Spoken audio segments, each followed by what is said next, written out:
Okidaki.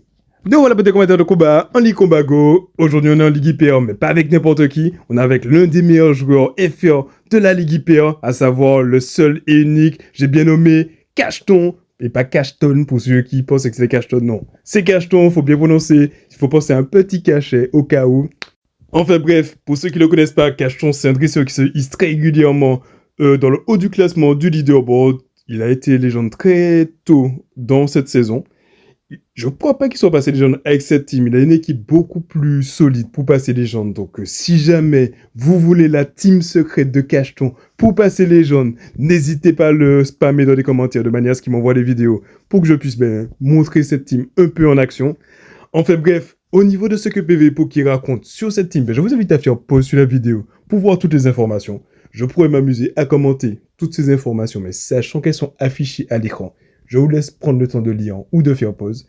Et à mon avis, comme d'hab, vous avez envie de voir les combats et vous n'êtes pas là pour m'entendre faire des introductions et galérer à chaque fois. Du coup, comme d'hab, si vous appréciez ce type de contenu, n'hésitez pas à vous abonner à la chaîne. Si ce n'est pas le cas, désabonnez-vous, puisque en vrai, si vous êtes abonné, vous ne regardez pas les vidéos, ça ne sert pas à grand chose.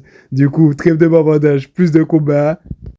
Du coup, c'est parti pour le premier combat. On a Fortress qui se retrouve face à Coup de Langue. À mon avis, ce lead, il est plutôt tendu. Parce que bon, Fortress, il est assis, il est censé résister à l'attaque roulade qui est une attaque roche. Mais, en vrai, je sais pas. Peut-être que l'avantage, en vrai, il est pour le Fortress. Puisque le 6, dans les deux cas, c'est pas stabé. Dans les deux cas, c'est neutre. Changer Claire fait peut-être un peu plus de dégâts que roulade, mais je suis pas sûr. Il pourra pas placer... Ouais, à ce stade-là, c'est vraiment mid-life, donc c'est vraiment un combat plutôt neutre. Sauf que le coup de langue a l'air un peu plus rapide. Le coup de langue qui place de nouveau un 6. Le 6 qui fait pas le KO. Il a attendu un tour avant de placer le 6 de manière à s'assurer que l'adversaire ne tente pas un catch. Le 6 qui fait des big damage. Et là, il voit un switch agressif pour le Cepiatros. Ok, le Cepiatros du coup, qui va encaisser, je sais pas trop quoi, peut-être un ballon. Non, c'est un plaquage. Ok, joue plaquage et 6. Et là, maintenant, il va répondre avec mon gogo de gala. Oui, ça c'est chaud. Par contre, l'adversaire l'a envoyé directement sans centrifuge. Du coup, ça, je pense, on peut l'encaisser. On met pas le bouclier parce que c'est Kalinerie qui aurait pu également faire peur. On fait une immédiate et on place le tricherie. Le tricherie, c'est résister, mais ça va faire quelques dégâts sur le Smokogo de Galar. Le Smokogo de Galar, qui sait qui peut résister et qui met pas son shield. Est-ce qu'on arrive à le trap dans un CMP? Malheureusement, non. Du coup, est-ce qu'on met le bouclier? Oui, on déploie le bouclier, puisque en vrai, Vague Psy, ça met une pression de fou. Je pense un peu plus la pression que Van Ferric. Du coup, là, de nouveau, on va placer le Tricherie qui est résisté. Tricherie qui met le Smogogo dans le rouge. Est-ce qu'on peut le farm down? Et let's go. Le farm down qui passe avant que l'adversaire ne puisse passer une attaque. Le dernier Pokémon de l'adversaire, c'est Flambuzard. Oui.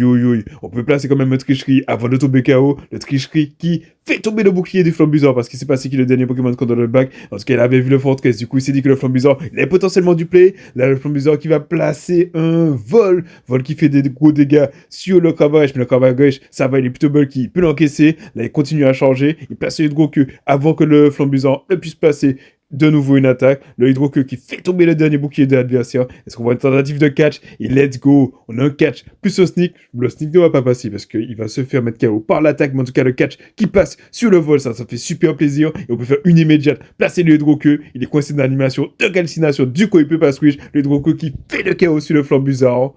Et là, il reste du coup plus que le Excellent qui se fait forme down par le Draco-Queue. Et c'est JJ. On perd pas de temps, on passe au combat suivant. Cette fois-ci, on a Fortress qui se retrouve face à Drascore. Du coup, on a un super lead pour le Fortress, puisqu'avec son type AC, il double résiste à l'attaque immédiate qui est d'Arvenin. L'adversaire qui va placer Machouille, qui va sûrement faire pas mal de dégâts. Mais bon, Fortress, ça va, c'est une forteresse, il peut encaisser. On va enchaîner du coup avec un Tomb Roche. L'avantage de Tomb Roche, c'est que là, il a chargé point séise. L'adversaire qui a eu peur du séise, qui se prend maintenant le debuff du Tomb Roche, ça fait super plaisir. Du coup, le prochain match où il va faire moins de dégâts que le premier, sachant qu'on n'a pas eu la stat de défense qui a baissé. De nouveau, on n'a pas la stat de défense qui baisse. On fait une immédiate et on place le séisme. Dans tous les cas, qu'on a 2 tours face à 4 tours, on est toujours dans un timing optimal puisque l'adversaire va toujours sneak, puisqu'il a un demi-tour par rapport à nous. Enfin bref, l'adversaire maintenant qui choisit d'envoyer Alligator. Est-ce qu'on peut placer le Tomb Roche avant qu'il nous forme down? Et let's go. Le Tomb Roche qui passe. On aurait pu aussi placer le séisme, mais je pense que le Tomb Roche est plus intéressant parce que dans tous les cas, le Alligator il va shield et on a de nouveau la stat d'attaque qui baisse. Let's go. Ça fait super plaisir. L'adversaire qui a changé point potentiel laser glace. Du coup, on va mettre le bouclier. Et on a bien fait de le mettre parce que le laser glace, ça va faire des big damage. Et le dernier Pokémon d'adversaire, c'est Gros Triv. Est-ce qu'on peut le devancer et placer le Tricherie? On peut pas le faire, mais dans tous les cas, Sepiatros, il est plutôt bulky, du coup, il peut encaisser le vent glace. Du coup, là, on va continuer à charger. Je pense qu'il va envoyer son attaque juste avant que le Godriff ne place de nouveau un vent glace. Le Trishki qui fait des big damage, normalement, il peut le devancer. Malheureusement, non. Le Godriff qui envoie son attaque juste avant. Mais là, je pense que c'est pas nécessaire de garder le Sepiatros. Dans tous les cas, on peut encaisser le vent glace. Ça fait super plaisir. L'adversaire qui réalise à ce stade-là, qui ne peut plus gagner et qui abandonne.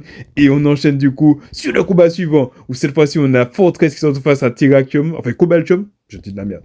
Face à Cobaltium. Donc, Cobaltium, il peut être neutre avec l'âme sainte, mais il choisit plutôt de faire l'âme de rock, puisque l'âme de rock fait un peu plus de dégâts. L'adversaire qui fait un magnifique catch, puisqu'il catch chez sur le coup de langue. Le coup de langue, du coup, qui va, je pense, se prendre un tiers de sa vie via le seize. On va du coup tenter d'être le plus optimal, peut-être tenter un catch. Un peu risqué de tenter un catch, puisque dans tous les cas, la backline n'a pas trop envie d'affronter le coup de langue, puisque si la seize, ça peut être super efficace sur le Cavarèche. Et le Sepiatros, c'est un se mange en ballon. En tout cas, là, on l'a mis dans le rouge. Du coup, on va tenter de forme dans totalement avec le Sepiatros. L'adversaire qui perd ce ballon, mais on peut l'encaisser parce que c'est pas stable et ce n'est pas super efficace non plus. Aucune raison d'envoyer de l'énergie, puisqu'à ce stade-là, c'est sûr et certain, on peut totalement le farm down. L'adversaire qui place ses parce que c'est sur plus de dégâts que ballon. Et il a choisi de revenir avec le Cobaltium. Oui, oui, oui. On n'a pas envoyé notre attaque directe. Du coup, là, on est obligé de mettre le bouclier pour se protéger du lame sainte. L'adversaire, du coup, qui fait une immédiate. Et là, on va faire un bait à tricherie. J'espère vraiment que l'adversaire ne va pas mettre son bouclier, parce que s'il met son bouclier, on peut être dans la merde. L'adversaire qui colle le bêta tricherie, ça c'est chaud. Du coup là maintenant on va placer le surpuissance, il va sûrement mettre son bouclier et totalement form down. Et du coup là c'est l'heure de Cavarèche qui rentre sur le terrain et qui résiste à l'attaque immédiate qui est une attaque combat. L'âme sainte peut l'encaisser. L'adversaire qui choisit de faire l'âme de rock parce que c'est pas une attaque qui est résistée. Du coup là on va continuer à changer, on va placer le hydro-queue juste avant que l'adversaire ait de nouveau un lame de rock. Le hydro-queue qui est à ce stade là va faire le chaos sur le Cobaltium, mais l'adversaire choisit de mettre son bouclier. Wait, peut-être son dernier Pokémon, il a peur de Cavarèche. Cavarèche, du coup, qui a déployé son bouclier. L'adversaire qui reste avec le Cobaltium va tenter de le farm down. L'adversaire qui tente un catch du hydro-queue sur le coup de langue. Let's go. Alors là, du coup, on a plein d'énergie. C'est qui le dernier Pokémon d'adversaire? Il va bientôt nous montrer. Le dernier Pokémon de l'adversaire, c'est Alligator. Let's go. On perd pas de temps. L'adversaire, du coup, va se le manger. Un gros colère. Colère s'est stabé sur le Cavarèche. Ça le met dans le jaune. Du coup, là, on va faire deux immédiates de manière à placer le hydro-queue juste avant que le Alligator n'ait Hydroblast. Le hydro-queue qui fait pas le chaos. Du coup, on va switch et let's go. Encore une fois, le catch y passe. On catch le Hydroblast sur le Sepiatros qui était un HP. L'adversaire à ce stade-là qui ne peut plus gagner. On tente de farm down et on farm down du coup le Cobaltium. L'adversaire du coup qui revient avec le Liation. On le farm down de la même manière. Et c'est JJ. Du coup, let's go. On perd pas de temps. On passe au combat suivant. On a Fortress cette fois-ci qui se retrouve face à Smogogo. Donc, c'est plutôt un bon lead. Sauf que Smogogo, il peut avoir accès à Surchauffe. Et Surchauffe, c'est 2 fois super efficace sur le Fortress. L'adversaire qui a chargé pour un potentiel surchauffe, sinon je pense que Cachon ne doit pas déployer son bouclier. Là, l'adversaire qui a payé à centrifugif. Du coup, là, nous, on va placer le seize. C'est super efficace. Du coup, à mon avis, ça peut faire le chaos si l'adversaire ne met pas son bouclier. Malheureusement, ça fait pas le chaos, mais ça le met dans le rouge. On va mettre de nouveau le bouclier parce que si c'est surchauffe, là, ça peut faire le chaos. Et l'adversaire joue surchauffe. Du coup, très bon shield de la part de Cachon. Sauf que l'adversaire, là, maintenant, il envoie Alligator. Oui, oui, oui, ça c'est chaud. On peut placer un tombe roche avant qu'il puisse passer un hydroblast. L'adversaire qui continue à overform. On va peut-être tenter un 4, je sais pas. C'est un peu risqué parce qu'en vrai, on n'a pas envie de manger l'énergie d'Alligator ni sur le Sepiatros, ni sur le Cavarèche. Puisque le laser glace, ça peut être super efficace et one shot. Et le hydroblast, ça fait beaucoup de dégâts. On a pu baisser sa stat d'attaque avec tombe roche. Du coup, ça fait plutôt plaisir. On va envoyer le Cavarèche puisque du coup, à moins en attaque, il y a peut-être moyen qu'on puisse encaisser le laser glace. L'adversaire qui a changé peut-être pour le laser glace. Non, il joue pas laser glace, il a plutôt envoyé Machouille et le dernier Pokémon d'adversaire, c'est Amphinobi.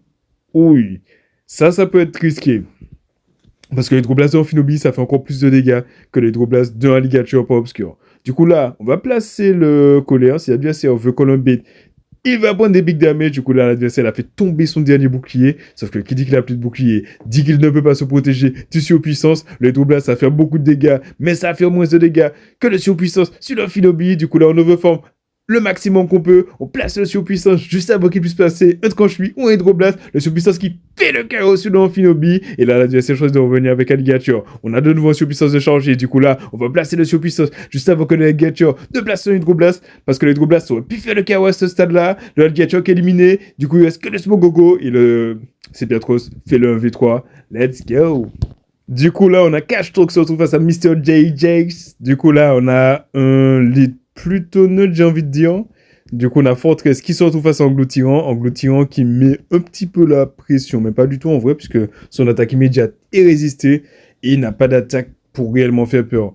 Le Fortress pourrait éventuellement avoir une attaque insecte, puisque c'est censé être un Pokémon insecte, mais personne ne le joue qu'une attaque insecte. Du coup, Engloutirant ne met pas le bouclier parce qu'il est bulky et il sait qu'il peut tout encaisser. Le Tomboche qui baisse la stat d'attaque du Engloutirant, ça c'est plutôt plaisant. Du coup là, ce qu'on va faire, c'est qu'on va encaisser de nouveau un mâchouille. On se retrouve dans le rouge, ça c'est plutôt embêtant. On va placer cette fois-ci le CS parce que le CS ça fait beaucoup plus de dégâts que le Tomboche. Le CS qui n'est pas shieldé par le Engloutirant. Et là on voit un switch agressif pour le Cavarèche. On a tenté de sniper, sauf que l'adversaire il a réagi super vite. Là maintenant, il a changé point CS. Du coup là on n'a pas trop le choix. Faut mettre le bouclier. L'adversaire qui paye ta plaquage. Oi oi oi, monsieur JJ, quel sauvage. Du coup, on va maintenant placer un hydroblast. Un hydroqueux, le hydroqueux qui fait tomber le bouclier parce qu'il a pensé que c'était un colère. Je pense que le coup de l'œil peut que c'est le colère. Après, bon, il aurait été peut-être apporté de forme down. Oui, oui, oui, là, du coup, on met pas le bouclier. Et on se voit de série. Le Cavarèche qui se retrouve dans le rouge et qui a apporté de forme down pour le coup de l'œil. Cette fois-ci, on place colère et l'adversaire, il met de nouveau le bouclier. Je sais pas pourquoi il met le bouclier, mais en tout cas, là, c'est l'heure de Malamor. Malamor qui a l'avantage des boucliers. Du coup, en vrai, il y a moins qu'il puisse sweep la backline. On l'a déjà vu le faire sur la game précédente. Du coup, là, on voit le Malamor qui continue à changer. Il va placer le Trichki parce qu'à ce stade-là, le Trichki, ça peut faire le chaos et on n'a pas envie de baisser notre stade d'attaque, et notre stade de défense par la même occasion avec surpuissance, puisque les deux Pokémon dans le bac, ils sont super lourds, donc on peut pas se permettre de switch n'importe comment. L'adversaire qui a envoyé l'Engloutirant, c'est un type ténèbres, du coup il double résiste à l'attaque psy. On a tenté de farm down, mais le farm down n'est pas passé. Le dernier Pokémon de l'adversaire, c'est Samurai. Oi oi oi, ça c'est chaud. À ce stade-là, Cashton, il a choisi carrément d'arrêter de jouer. Je pense qu'il a peut-être pu tenter le double. Ouais, non. il a give up. Il s'est dit que c'était mort. C'est vrai que deux triches qui n'auraient pas fait le KO, il aurait pu placer une attaque avant, et dans tous les cas, le Samurai aurait pu farm down. Du coup, il a réalisé qu'il ne pouvait plus gagner, et il a abandonné. Et c'est GG, il a juste pas fait off plate, mais c'est pareil, c'est du pareil au même. Enfin bref, l'adversaire qui a lead avec Viridium, du coup c'est un terrible lead. On a switch pour le Sepiatros et l'adversaire a répondu avec Rototkis. On peut pas se permettre d'envoyer le surpuissance parce que sinon on va baisser notre stat de défense d'un cran, et à chaque fois qu'on va envoyer un surpuissance, on va baisser de la même occasion notre stat d'attaque. Du coup là, on va se permettre d'encaisser les attaques de Rototkis parce que Rototkis ne se tape pas super fort. Et dans tous les cas, ce sont des attaques neutres. Cette fois-ci, on va pas bait, on va placer le surpuissance parce qu'on a 100% d'énergie, le surpuissance qui passe, qui part et qui fait pas mal de dégâts. Est-ce qu'on met le bouclier pour tenter d'avoir l'alignement? Non, on le fait pas. L'adversaire qui envoie Vibobsco, qui ne fait pas le chaos. Du coup, on peut placer de nouveau un surpuissance. Et à mon avis, ce surpuissance peut être décisif parce que là, le Votutrice, il est dans le jaune. Du coup, il est totalement à portée de farm down pour le Fortress. Le Fortress qui va tenter de totalement farm down le Votutrice avant de dépasser les 100% d'énergie, on va dire, puisque bon, je pense que Vibobsky, on peut se permettre de l'encaisser, parce que Vibobsky, clairement, il n'est pas réputé pour sa stat d'attaque. Là, après ce Vibobsky, il a plus du tout d'énergie, on choisit de garder toute cette énergie et de switch pour le Cavarèche, et let's go. On sait que le Cavarèche, il était plutôt bon dans le lead, et ça va, il est pas mauvais dans le back. Le dernier Pokémon de l'adversaire, c'est Tentacruel, on va payer Hydroqueux. Est-ce que l'adversaire, il va le call?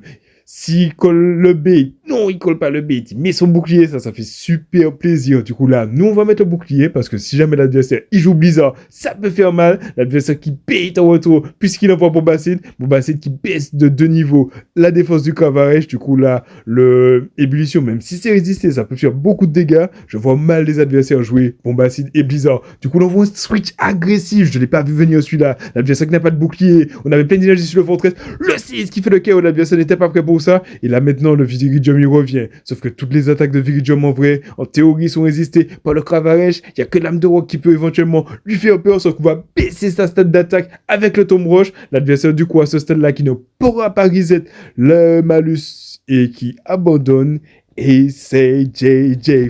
Franchement, merci encore à Cashton parce que les combats ils sont incroyables. On a un En parlant de combat incroyable, on a deux nouveaux incroyables totalement surprenants parce qu'on a Fortress qui se retrouve face à Rayquaza. Rayquaza qui a accès à abattage et Draco Ascension. On place le tombe roche juste avant que le Rayquaza ne puisse placer une attaque. L'adversaire qui va mettre son bouclier parce que le tombe roche, ça peut être super efficace. Alors, c'est pas ça peut être, c'est super efficace. On a la stat d'attaque qui baisse. Ça fait plaisir. L'adversaire qui place une attaque juste avant qu'on place un tombe roche. On va mettre le bouclier parce que Draco Ascension, même si on avait baissé la stat d'attaque, croyez-moi, ça aurait fait le chaos. L'adversaire qui a fait une immédiate supplémentaire et qui place de nouveau une attaque, cette fois-ci bêta abattage, chasseur béton parce qu'on n'a plus du tout de bouclier, du coup on fait une immédiate et on place le tombe roche. Pour être optimal, normalement il aurait fallu faire deux, mais bon, il fallait pas prendre un risque qu'il puisse placer un Draco Ascension, l'adversaire qui ne met pas son bouclier et qui prend l'avantage des boucliers du coup, et qui choisit d'envoyer Sablero d'Alola. Ok, on va placer le Seize. Est-ce qu'il respecte les dégâts?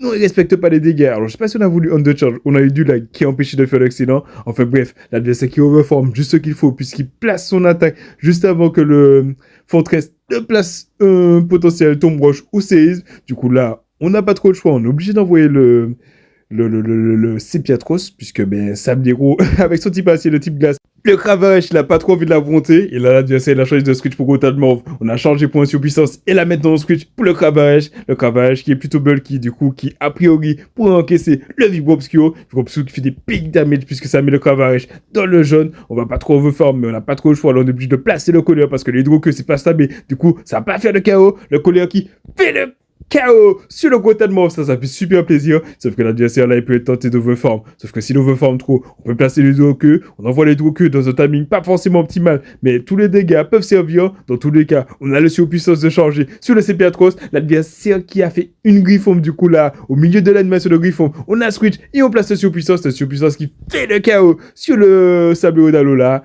Et c'est JJ. Je pense que l'adversaire s'est dit que ouais, le Sablero il doit gagner le CMP. Du coup, il voulait juste totalement form down et avec une attaque. Enfin bref, c'est parti pour le combat suivant. On a Fortress qui se retrouve face à Smogogo de Galar. C'est pas la première fois qu'on le voit, ça. Potentiellement, l'adversaire, il va sûrement bait à ce trifugif. L'adversaire qui bait à ce trifugif comme prévu. Du coup, on fait une immédiate supplémentaire et on place le Seize. L'adversaire, s'il ne met pas son shield, il va prendre des big damage. On a déjà vu que ça ne fait pas le one shot. Sauf que l'adversaire, il a choisi de mettre son bouclier. Oui, oui, oui. On a envie de préserver le Fortress. Du coup, on déploie de nouveau le bouclier. L'adversaire qui bait de nouveau à son trifugif. Du coup, on sait même pas s'il a Seize ou s'il a Kalinerie. En tout cas, là, on va placer notre attaque. Sauf qu'elle part en CMP.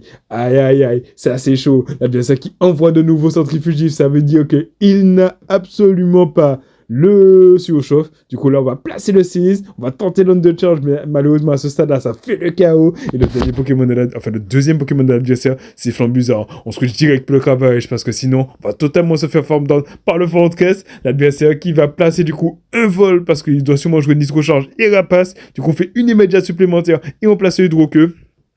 Je me pose la question de ce qu'on aurait pu faire deux immédiates. Mais bon, c'est un peu risqué parce que l'adversaire aurait pu tenter de faire une immédiate et ensuite switch. Enfin bref, l'adversaire qui va placer de nouveau un vol. Vol, ça va faire pas mal de dégâts. Je sais pas si ça fait le chaos. Ça fait pas le chaos. Du coup, on peut faire une immédiate supplémentaire avant de prendre les dégâts de calcination. Du coup, le Hydro-Queue fait le chaos. Non, ça fait pas le chaos, mais ça fait des big damage. Et le Flambuzard est super low. Oui, le dernier Pokémon d'adversaire, c'est Tartare. Toutes les attaques. Tricherie, c'est résister. Et tricherie, c'est taber. Et si on place sur puissance, on baisse son stade de défense. Du coup, là, on est obligé d'encaisser l'ébullition juste avant. Heureusement, on n'a pas la stade d'attaque qui baisse. Du coup, là, on peut placer la surpuissance. Surpuissance qui va faire des big damage. Est-ce qu'on tente de switch? Non, on place de nouveau un surpuissance. Le deuxième surpuissance qui va faire le chaos sur le Tartare. Et là, il ne restera plus que le dernier Pokémon à gérer. Le dernier Pokémon, c'était Flambuzard. Sauf que Flambuzard, il était trop lourd. Vague si c'est une attaque en atout. Du coup, ça fait le chaos. Et c'est JJ. Du coup, pour tout vous dire, il y a d'autres combats. Mais les autres combats, ils vont pas sortir dans cette vidéo. Ils vont être disponibles dans les shorts. Donc, du coup, restez connectés. Appréciez déjà ce que vous avez pu avoir. Si vous voulez que je commente vos combats, n'hésitez pas à me contacter directement sur Discord. Et puis, moi, je vous dis à la prochaine. N'hésitez pas à me dire, vous, dans quelle ligue vous jouez en ce moment. Et puis, Okidagi, vous connaissez la devise. Yes, I.